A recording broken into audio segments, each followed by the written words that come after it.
दोस्तों नमस्कार, आप सभी का स्वागत है आपके अपने YouTube channel study with DS search में। साथियों, आज की इस वीडियो में 69,000 शिक्षक भर्ती के साथ साथ आज की बड़ी खबरें आप सभी के साथ शेयर करेंगे। तो आप सभी लोगों से निवेदन है कि वीडियो को बिना स्किप किए हुए अंत तक देखें और प्लीज़ वीडियो को लाइक करें, दोस्तों में शेयर करें तथा जितने भाई बहन चैनल पर पहली बार विजिट करें उनसे निवेदन है कि प्लीज़ चैनल को सब्सक्राइब करके बेल आइकन जरूर दबाएं। तो आइए साथियों शुरू करते हैं आज का वीडियो। सबसे पहले बात कर लेते हैं 48,000 शिक्षक भर्ती के विज्ञापन को लेकर के और LT ग्रेड से संबंधित क्या है बड़ी खबर। आप सभी साथी लोग देख सकते हैं, कल देर शाम को राजस्थान में 48,000 पदों पर प्राथमिक और उच्च प्राथमिक विद्यालयों के लिए शिक्षक भर्ती की विज्ञप्ति जारी कर दी गई है, जिसका एग्जाम 25 से 28 फरवरी के बीच में होगा और 21 दिसंबर से 19 जनवरी तक आवेदन लिए जाएंगे। तो राजस्थान में एक बड़ी शिक्षक भर्ती का विज्ञापन जारी कर दिया गया है, जिसमें 48,000 पदों पर प्राथमिक और उच्च प्राथमिक शिक्षक भर्ती की जाएगी। अब देखना यह है कि राजस्थान सरकार की तरह उत्तर प्रदेश सरकार कब यह विज्ञप्ति जारी कर सकती है। आप पूरे डिटेल्ड विज्ञप्ति यहाँ पर देख सकते हैं, जो राजस्थान सरकार की तरफ से जारी की गई, राजस्थान कर्मचारी चयन बोर्ड के द्वारा जारी की गई है। संक्षिप्त विज्ञप्ति है। प्राथमिक और उच्च प्राथमिक विद्यालय अध्यापक लेवल प्रथम और लेवल द्वितीय के पदों पर सीधी भर्ती 2022 के लिए यह विज्ञप्ति जारी की गई है। पदों की कुल संख्या आप सभी लोग देख सकते हैं 48,000 है और बाकी सब्जेक्ट वाइज इधर दी हुई है और यहाँ पे आपको बता दें ये कैटेगरी वाइज दिया हुआ है। इस पूरी विज्ञप्ति को आप अगर विस्तृत रूप से पढ़ना चाहते हैं तो टेलीग्राम पे जाकर के वहाँ पे सर्च करें स्टडी विद DS सर जी बिना स्पेस और वहाँ से इसे डाउनलोड करके आप पढ़ सकते हैं। तो साथियों, राजस्थान की एक अच्छी पहल है युवाओं को रोजगार और नौकरी देने को लेकर के। अब देखना यह है उत्तर प्रदेश सरकार में 4 साल से इंतजार कर रही शिक्षक भर्ती का युवाओं के लिए कब एक गोल्डन फरमान जारी होता है सरकार की तरफ से या नहीं भी जारी होता है, ये तो समय ही बताएगा। हालांकि उम्मीद लगाई जा रही है कि 2023 में उत्तर प्रदेश में नई प्राथमिक शिक्षक भर्ती का विज्ञापन देखने को मिलेगा और उम्मीद की जा रही है 40,000 से 51,000 तक पदों पर भर्ती का विज्ञापन आएगा। लेकिन देखना है कि सरकार कितनी जल्दी इस पर एक्शन लेते हुए नई प्राथमिक शिक्षक भर्ती का विज्ञापन जारी करती है। हम सभी को इस भर्ती का इंतजार रहेगा। फिलहाल राजस्थान भर्ती परीक्षा में सम्मिलित होने वाले सभी अभ्यर्थी अपनी मेहनत पर फोकस करते हुए तैयारी तेज कर दें और अपनी एक सरकारी नौकरी मास्टर के रूप में पक्की कर लें। एक सुनहरा मौका उन्हें मिल गया है। अब बात कर लेते हैं LT ग्रेड शिक्षक भर्ती से जुड़ी हुई क्या है बड़ी खबर। साथियों, आप सभी को बता दें LT ग्रेड शिक्षक भर्ती के लिए लगातार खबरें आती रहती हैं कि इस वर्ष विज्ञापन आएगा, इतने पदों पर आएगा, उतने पदों पर आएगा। लेकिन LT ग्रेड शिक्षक भर्ती पर अभी भी फांस बनी हुई है। क्यों नहीं आ रहा है LT ग्रेड शिक्षक भर्ती का विज्ञापन, जबकि कई साल हो चुके हैं LT ग्रेड शिक्षक भर्ती का विज्ञापन आए हुए। तो देख लेते हैं क्या खबर। LT ग्रेड शिक्षक के पदों पर भी भर्ती फंसी है। उत्तर प्रदेश लोक सेवा आयोग को राजकीय माध्यमिक विद्यालयों में LT ग्रेड शिक्षक के 5418 पदों पर भर्ती के लिए अधियाचन मिल चुका है। इनमें पुरुष वर्ग के 3341 और महिला वर्ग के 2077 पद हैं। समकक्ष अर्हता पर स्थिति स्पष्ट न होने के कारण भर्ती फंसी हुई है और आयोग विज्ञापन जारी नहीं कर रहा है, जबकि हर साल बीएड बेरोजगारों की संख्या में तेजी से वृद्धि हो रही है। इससे पूर्व आयोग ने वर्ष 2018 में LT ग्रेड शिक्षक के 10,768 पदों पर भर्ती का विज्ञापन जारी किया था, जिसके लिए 4.5 लाख बीएड अभ्यर्थियों ने आवेदन किए थे। हालांकि तकरीबन 7,500 पदों पर ही भर्ती हो सकी और बाकी पद खाली रह गए थे। हिंदी विषय में अहर्ता के विवाद के कारण 474 पदों पर अब तक भर्ती फंसी हुई है। तो साथियों, आप सभी को बता दें नई LT ग्रेड शिक्षक भर्ती का विज्ञापन अब तब सभी को तभी देखने को मिलेगा जब अहर्ता संबंधी विवाद का निस्तारण कर लिया जाएगा। हालांकि सरकार के स्तर से इस पे समिति गठित कर दी गई है। अब देखना है वो समिति अपना कार्य पूरा करने के बाद रिपोर्ट कब सौंपती है और किस तरीके से अहर्ता संबंधी विवाद का निस्तारण किया जाता है। ये देखना यह है कि 2023 में LT ग्रेड शिक्षक भर्ती का विज्ञापन आता है कि इस साल भी हम सभी को इंतजार करना ही पड़ेगा। जो भी होगा आप सभी के साथ चैनल के माध्यम से शेयर करते रहेंगे। अब बात कर लेते हैं आज की एक और बड़ी खबर जो बहुत ही महत्वपूर्ण है।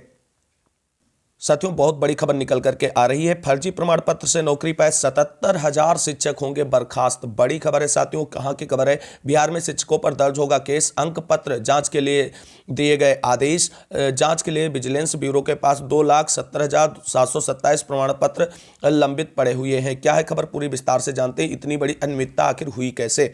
बिहार के सरकारी विद्यालयों में फर्जी प्रमाण पत्र के आधार पर नियोजित 77,057 शिक्षकों पर बर्खास्तगी के साथ साथ प्राथमिकी भी दर्ज होगी। पटना उच्च न्यायालय के आदेश पर विजिलेंस ब्यूरो ने प्राथमिकी दर्ज करने की अनुमति मांगी, क्योंकि शिक्षकों से कई बार प्रमाण पत्र मांगे जाने पर भी उसे उपलब्ध नहीं करा रहे हैं।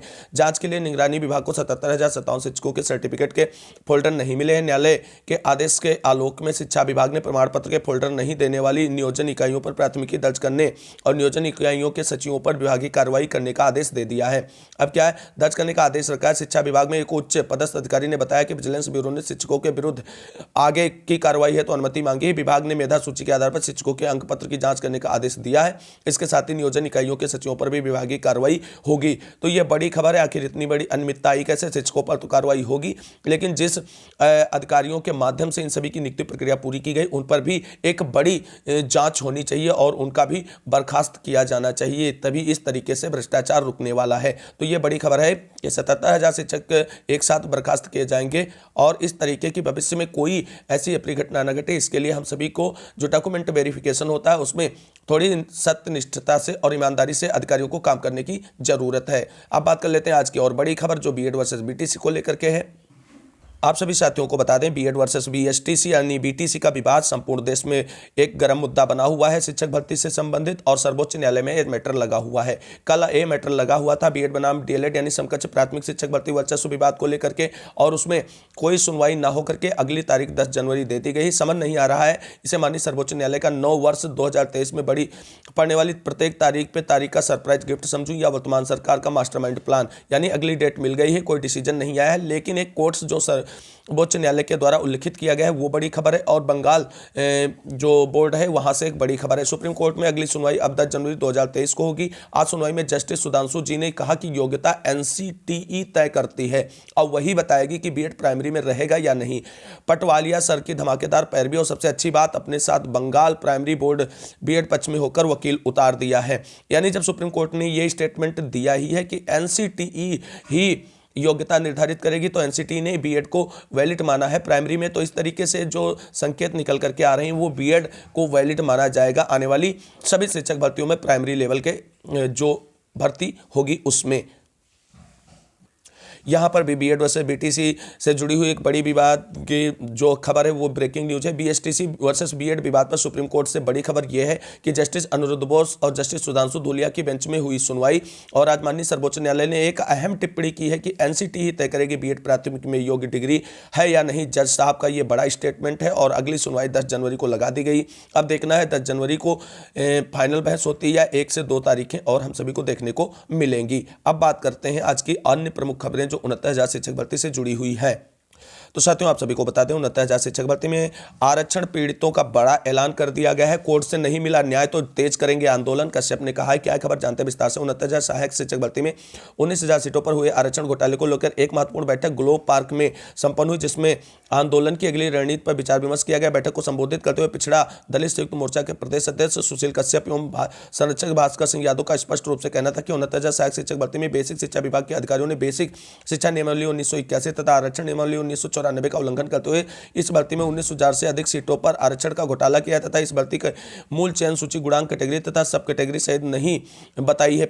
जबकि प्रत्येक भर्ती की एक मूल चयन सूची बनाई जाती है जिसमें अभ्यर्थियों के गुणांक कैटेगरी तथा सब कैटेगरी आदि को प्रदर्शित किया जाता है, लेकिन सरकार ने यह सब कुछ छिपाकर इसी भर्ती प्रक्रिया को जिला आवंटन सूची पर संपन्न कर दिया, जो पूरी तरीके से गलत। उन्होंने कहा आरक्षण पीड़ित अभ्यर्थियों को पूरी उम्मीद है कि लखनऊ हाईकोर्ट के जस्टिस ओपी शुक्ला, जिन्होंने इस मामले में आर्डर रिजर्व कर रखा है, इस भर्ती में आरक्षण पीड़ित अभ्यर्थियों के साथ न्याय जरूर करेंगे तथा लखनऊ हाईकोर्ट में जो भी अभ्यर्थी अपने न्याय के लिए लड़ रहे हैं उन सभी को न्याय अवश्य देंगे। लेकिन अगर आरक्षण पीड़ित अभ्यर्थियों को लखनऊ हाईकोर्ट की सिंगल बेंच से न्याय नहीं मिलता है तो आरक्षण पीड़ित अभ्यर्थियों को अगले कदम के लिए तैयार रहना होगा तथा तुरंत इस मामले को अगली बेंच में चैलेंज करेंगे तथा न्याय न मिल पाने तक कोर्ट में अगली लड़ाई लड़ते रहेंगे। तो यानी ये बड़ी खबर है। अगर 19,000 सीटों पर डिसीजन नहीं आता है तो साथी लोग अगली लड़ाई के लिए तैयार हैं। अब देखना यह है किस तरीके से सरकार और कोर्ट मिलकर के इस मुद्दे का समाधान निकालती है, जिससे आगे भविष्य में कोई इस पे कानूनी अड़चन ना पैदा हो और एक न्यायिक प्रक्रिया के तहत शुद्ध तरीके से आरक्षण विसंगति को समाप्त किया जा सके।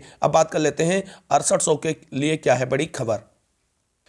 आप सभी साथियों को बता दें 69,000 शिक्षक भर्ती में 8 दिसंबर को आर्डर रिजर्व होने के बाद रिटर्न सबमिशन की कार्रवाई पूरी हो चुकी है लगभग, और सभी कैटेगरी के जो एडवोकेट थे यानी अधिवक्ता वकील थे उन्होंने अपना रिटर्न सबमिशन पूरा कर लिया है। कल 6800 के तरफ से एलपी मिश्रा और संदीप दीक्षित सर का रिटर्न सबमिशन कंप्लीट कर दिया गया हाई कोर्ट में। अब सभी पक्षों का रिटर्न सबमिशन पूरा होने के बाद एक कानूनी कमेटी गठित की जाएगी, फिर पूरे मामले की और सारे रिटर्न सबमिशन के विधिवत विधिक जांच के बाद ही आप सभी को बता दें जजमेंट आएगा। तो जजमेंट रिजर्व है और उससे पहले पूरी एक विधिक न्यायिक प्रक्रिया कोर्ट के अंदर होगी। सभी पक्षों को जांचा परखा जाएगा और किस पक्ष पर डिसीजन देना है इस पे विधिवत विचार विमर्श के बाद निर्णय लिया जाएगा। तो उम्मीद ये की जा रही कि अब सभी का रिटर्न सबमिशन पूरा हो गया है, तो अब आर्डर जल्द आ जाना चाहिए। लेकिन आप सभी को बता दें जो रिजर्व आर्डर है वो जनवरी में ही रिवील हो पाएगा, क्योंकि इससे पहले सरकार और हाईकोर्ट चाहती है कि इस मामले का पूरा विधिक निस्तारण हो और आने वाले समय में इस मुद्दे से संबंधित कोई विधिक अड़चन पैदा ना हो सके, अगली बेंच में न जाने का मुद्दा बने और सुप्रीम कोर्ट में जाने का मुद्दा ना बने। ये मैटर जो हुआ है आरक्षण विसंगति का, ये यहीं पे पूरी हाई कोर्ट की निगरानी में और विधिक तरीके से समाप्त कर लिया जाए। अब देखना यह है कि फैसला किसके पक्ष में आता है। 4 कैटेगरी में केस डिवाइड था, अब किस कैटेगरी के पक्ष में आता है। लेकिन 6800 में चयनितों को बिल्कुल भी परेशान होने की जरूरत नहीं है। किसी भी पेवर में आए 6800 की नियुक्ति प्रक्रिया पूरी ही की जाएगी, क्योंकि वो मेन चयन सूची का हिस्सा है। तो इसलिए 6800 में चयनित भाई बहनों को बिल्कुल भी परेशान होने की जरूरत नहीं है। और आप सभी लोग जनवरी तक प्लीज थोड़ा धैर्य और संयम बनाए रखें, क्योंकि अब जनवरी में ही आर्डर आने वाला है, ये 100% श्योर है। अगर आपको कोई बता रहा है 1-2 दिन में आ जाएगा तो ऐसा संभव नहीं है साथियों, क्योंकि आपको हम हमेशा सही और सटीक जानकारी देने का प्रयास करते हैं। तो ये थी आज की कुछ बड़ी खबरें जो 69,000 शिक्षक भर्ती के साथ साथ अन्य शिक्षा संबंधी प्रमुख खबरों को शेयर किया गया इस वीडियो के माध्यम से। उम्मीद है ये वीडियो आप सभी को अच्छा लगा होगा। अगर जानकारी अच्छी लगी तो प्लीज़ वीडियो को लाइक करें, दोस्तों में शेयर करें, तथा चैनल को सब्सक्राइब कर लें आगे की अपडेट पाने के लिए। इस वीडियो को अंत तक देखने के लिए बहुत बहुत धन्यवाद। मिलेंगे अगली वीडियो में लेटेस्ट अपडेट के साथ। तब तक के लिए सभी साथियों को जय हिंद, जय भारत, वंदे मातरम। आप सभी साथियों का दिन शुभ हो।